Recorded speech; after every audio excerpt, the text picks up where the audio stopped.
sempre brinquei que o avião só voa com duas asas. E as asas são milimetricamente iguais. E na minha sociedade na empresa, com o meu sócio Carlos, que não está aqui hoje, e com a minha sociedade com a minha esposa, que está aqui me assistindo, eu não sei se eu sou asa direita ou sou asa esquerda. Eu sei que eu sou uma das asas e eles são a outra asa do avião. E o primeiro negócio que eu fiz foi uma fábrica de carroça. Eu vendia carroça. Eu queria fazer, não a carroça mais bonita, mas eu queria fazer a melhor carroça que existia no Brasil na época. Depois da primeira carroça pronta, da segunda, eu resolvi, menor de idade ainda, que eu queria ir para a Bahia. Minha história começou em Itabuna, Mônica, Ilhéus, eu conheço toda aquela região.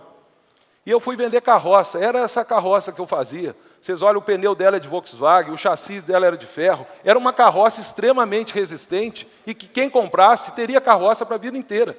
Eu comecei a vender carroça, mas eu também, meu pai tinha uma fábrica e eu fazia as carroças nas horas vagas das máquinas. Ele tinha uma máquinas Léo e fabricava uma picadeira de cana para tratar de vaca. Só que a picadeira do meu pai era muito ruim. E eu não tinha coragem de oferecer aquela picadeira para os clientes. E ele achava que eu tinha que vender aquelas picadeiras. Eu falei, não, mas o que eu não compro para mim, eu não posso vender para os outros. Aí meu pai falou, então, meu filho, então segue sua carreira solo. Eu falei, tá bom, pai.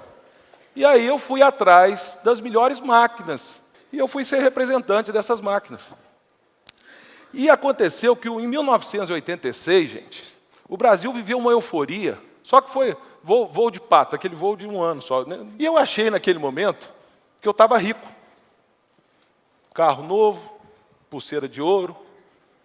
E aí, em 87, veio uma crise, pior que essa que nós estamos passando aí agora. Os juros explodiram de preço, tudo que eu tinha passou a valer 25%, não valia nada. Eu não conseguia vender nada, ninguém comprava mais uma máquina, ninguém comprava nada. E eu fui à lona. E eu quebrei. E confesso, hoje, com 50 anos, que foi a melhor coisa que aconteceu na minha vida. 87, quando eu estava nocauteado, eu conheci a minha esposa. Lógico, naquele momento, eu queria namorar ela. Eu falei para ela, não ia falar, eu estou quebrado. Eu omiti, eu não menti. Quando foi em outubro de 87, sabe aquela loja que tinha duas portas, uma já estava fechada? Fim de festa, fim de feira. O telefone, quando tocava, era alguém querendo cobrar, que eu estava devendo. E eu falava, danou-se, né? Agora não tem mais jeito. Me entra uma pessoa chamada Juarez. Minha região nossa sempre teve muita granja. Era 25 granjas. E o Juarez tinha tido um infarte. O Juarez tinha uma granja de 30 mil galinhas. E ele virou para mim e falou, me compra a granja. Eu falei, que jeito, Juarez, eu estou quebrado, você está louco? Ele falou, não, eu alugo a granja para você, que eu não tenho mais saúde para trabalhar, e você me compra as galinhas. Eu falei, opa, parece que agora...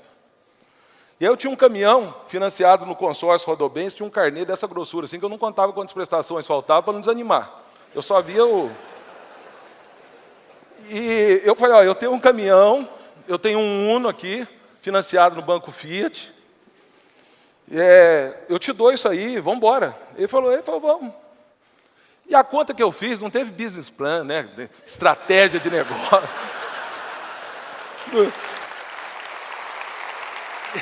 E aí, eu falei, qual que é a conta caipira que eu fiz? Eu falei, olha, a galinha bota todo dia.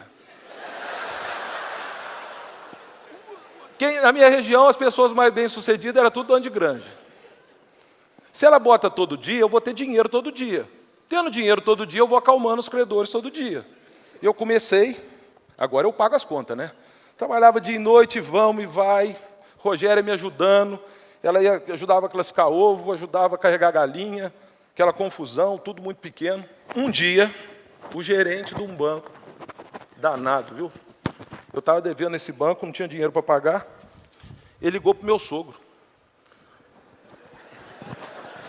Vocês estão rindo? mas foi isso mesmo. Ele ligou, aí cheguei de noite, e ela chegou, o olho chorando, falou assim, ó, acabou, não sou mais sua noiva. Você mentiu para mim. Foi mentir não, eu omiti. Você mentiu, você está quebrado, você está devendo, e eu não quero isso para mim, eu não aceito isso, não aceito cobrador na porta de casa. Fui embora para casa, em 1987, imagina, o uísque era Old Age, né? Tomei um litro daquele uísque. No outro dia, chorava igual criança. Falei, perdi meu talismã. No outro dia, o que acontece? Acordei de ressaca, com as mesmas contas, sem a namorada, sem a noiva, e agora complicou. E aí, quando vê, para minha felicidade, quem que chegou lá em casa? Cidadezinha pequena, 12 mil habitantes, tocou a porta, era a Rogéria. Obrigado, Rogéria, daquele dia. Ela chegou lá em casa e falou assim, olha, não sou mais sua namorada, não sou mais sua noiva, mas sou sua amiga. Levanta dessa cama, eu vou te ajudar a trabalhar. Não conta comigo como noiva nem namorada, mas eu sou sua amiga. Eu falei, opa. Aí deu uma dor de cabeça, uma ressaca, mas vamos embora, né? Chamou para cá. E aí, eu lembro que na época eu não tinha computador. Eu fui numa papelaria e comprei uma folha de papel almaço pautado, que eu acho que os jovens aqui não conhecem. E ela era folha dupla. E ali eu sentei com a Rogéria, comprei uma caneta Bic vermelha e uma azul, porque na época não tinha marca-texto. E lá eu comecei a escrever todo mundo que eu devia. E eu lembro que lógico que eu comecei na primeira folha, eu colocava as contas pequenininhas, para poder, né, ir animando e mostrando para a Rogéria que eu estava melhorando de vida e pagando as contas e usando a caneta vermelha.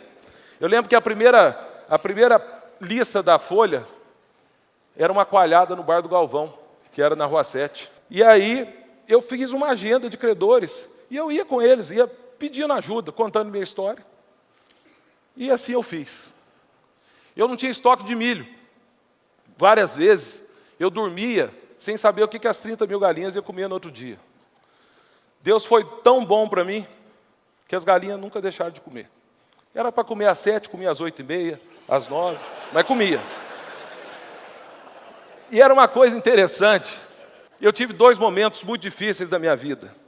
Nós tínhamos uns granjeiros que nos protegiam, que eram os granjeiros menores, e uma vez eu fui pegar um milho emprestado deles, que a gente emprestava um para o outro, sabe aquela coisa de pobre, um vai emprestando, vai comendo, e um me emprestou o milho, sem ele saber, lógico, o milho estava contaminado. E as galinhas pararam de botar, fizeram greve. Elas ficaram 3 dias sem botar. Foi assim, no primeiro dia botou menos, no segundo menos ainda, no terceiro zerou. Nesse dia meu sogro chamou e falou, rapaz, para de ser teimoso.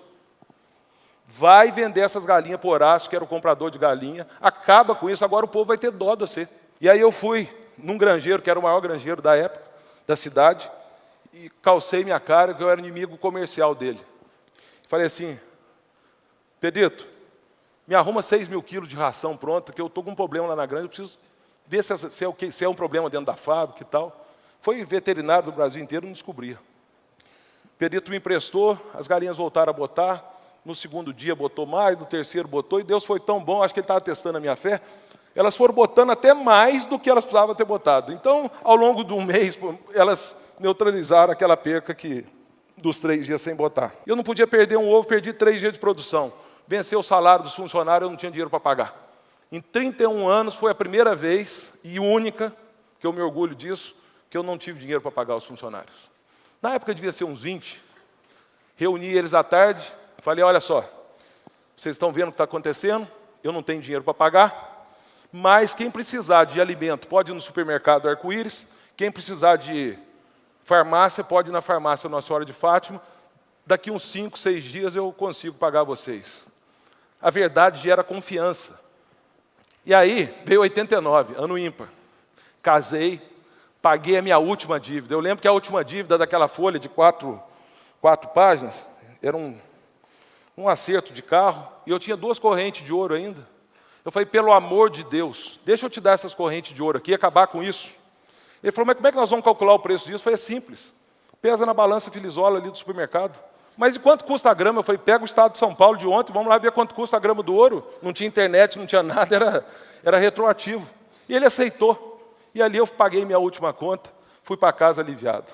Em 89 eu casei. E aí eu comprei um caminhão novo, uma F4000 nova. Comprei o primeiro terreno, 15 quilômetros de terra. O dia que eu mais precisava de dinheiro é o dia que mais o caminhão atolava por causa do barro, na época da chuva. Mas construí a primeira granja de 70 mil galinhas. E aí eu fazia gaiola de dia para os granjeiros ricos e à noite para mim. Aí em 92 eu já tinha uma granja de 70 mil galinhas e eu sonhava com uma granja perto do asfalto.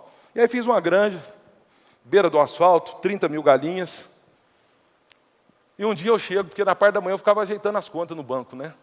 Na parte da tarde eu almoçava e ia para a granja. Quando eu cheguei eu morava num sobrado. Quem que eu encontro na escada? Rogéria. Ligaram lá da granja agora que o galpão caiu. Nossa Senhora, gente. Eu falei, agora acabou meu sonho. Imagina, beira do asfalto, metido, foi fazer um negócio novo que ninguém faz. E ainda caiu. Quando eu cheguei, eu vi que o galpão estava de pé, tinha caído o miolo. E aí nós consertamos de noite, de dia, de noite. Uma semana estava funcionando e ninguém riu de nós. E ali eu aumentei a produção em 50%, já tinha devolvido a granja do Juarez e precisava de novos clientes. E aí eu conheci o senhor Aguinaldo, da rede de supermercado Paz Mendonça, do Rio de Janeiro. E vendi um caminhão de ovo para ele muito fácil. E eu e a Rogéria éramos os promotores. A gente começava em Nova Iguaçu, terminava em Alcântara, porque era onde tinha as lojas. Nós éramos as primeiras pessoas que iam arrumar os ovos nossos. Mas aquilo, aí eu tirei uma carreta num consórcio, comecei a vender para ele hortifruti granjeiro, batata, e o negócio foi crescendo. Só que naquele momento eu estava vendo que todos os ovos estavam numa cesta só. E aquilo não era duradouro. E aí eu falei, deixa eu voltar para onde eu comecei, que é a produção de ovos. E aí foi um grande day one na minha vida, que foi quando eu fui para a Europa e vi que aquela granja de 70 mil galinhas, que vocês viram que eu fiz, lá já não existia, fazia 40. Então você vê que era um modelo bem ultrapassado.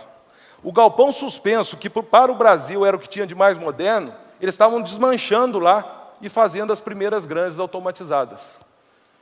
E aí eu virei para o dono da fábrica, que era na Espanha, em Pamplona, virei para ele e falei assim, eu não tenho dinheiro para comprar 2, eu só tenho dinheiro para pagar 1, mas o senhor tem que me mandar 2. Imagina. Aí ele falou, carta de crédito? Eu falei, não, é confiança, é cheque especial, é um galpão. O dia que eu pagar, e tem uma coisa, o dia que eu pagar o segundo, você manda o terceiro. O dia que eu pagar o terceiro, você manda o quarto. E aí nós começamos a primeira granja automatizada do país. O Rio de Janeiro, ceasas portugueses dominando, supermercadistas portugueses, e eu não conseguia furar muito essa barreira. Até que um dia tinha uma rede de supermercado no Rio de Janeiro, dos irmãos Cunha, que era Dallas, Rainha e Continente, e eu queria muito, o sonho de qualquer pessoa era vender para essa rede, que era, além de serem pessoas corretas e honestas, eram grandes compradores. E eu, querendo chegar em algum deles, e eu consegui chegar no Carlos Cunha, que era dono do Dallas, e aí convidei ele para ir na granja. E ele foi na granja comigo, como cliente. O Carlos sempre foi muito curioso e gostava de conhecer os fornecedores dele. Foi na granja como cliente. Passou uma semana, ele ligou para mim. Falou assim, olha só, Leandro Carlos Cunha. Eu falei, opa, olha, a partir da semana que vem, você vai fornecer todas as minhas lojas do Dallas. Eu virei para ele e falei, eu não sei quem é mais irresponsável, você de me dar ou eu de aceitar. Em 99, chegou o Carrefour, comprou a rede de supermercado dele, e eu virei para ele, como ele disse, falei, ó, você está novo, rico e desempregado. Ele falou que na hora não entendeu, mas depois ele riu.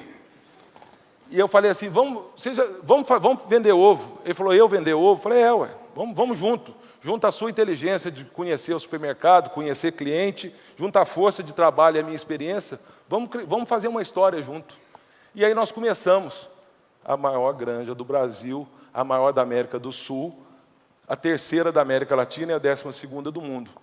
Aí quando nós tínhamos 5 milhões de galinhas,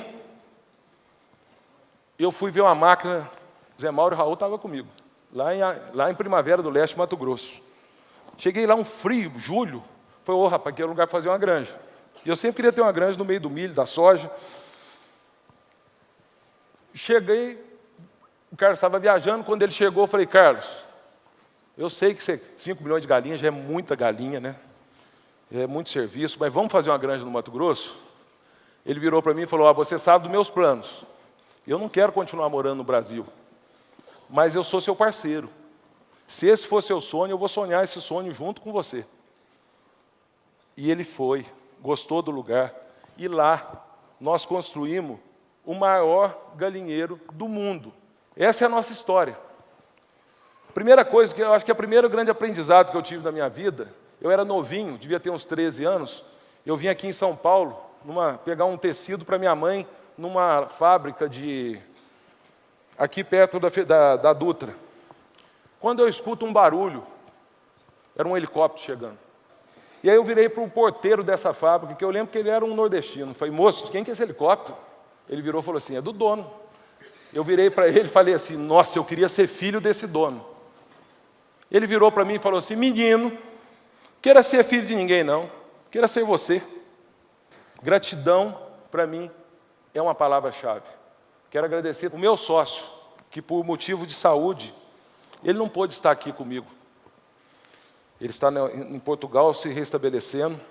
Eu lembro que em setembro, quando eu deixei ele na UTI do hospital em Milão, eu bati no peito dele e falei, rapaz, não me abandona. Nós temos 2.200 mantiquerenses. Nós temos uma história, nós temos um compromisso com o nosso Brasil. Levanta dessa cama e não larga de mim. E ele está se recuperando bem, e se Deus quiser, em agosto, ele volta para o Brasil, para a gente poder estar junto de novo. A gente é uma família. A gente plantou, eu sempre plantei muito trabalho, porque para mim o único lugar que o sucesso vem antes do trabalho é no dicionário. Eu sempre tive muita gratidão e sempre tentei ser o mais honesto possível. Então essa é a história, essa é a minha história, e eu colho o que eu plantei, porque quem planta jaca não colhe abacaxi. Muito obrigado a todos vocês.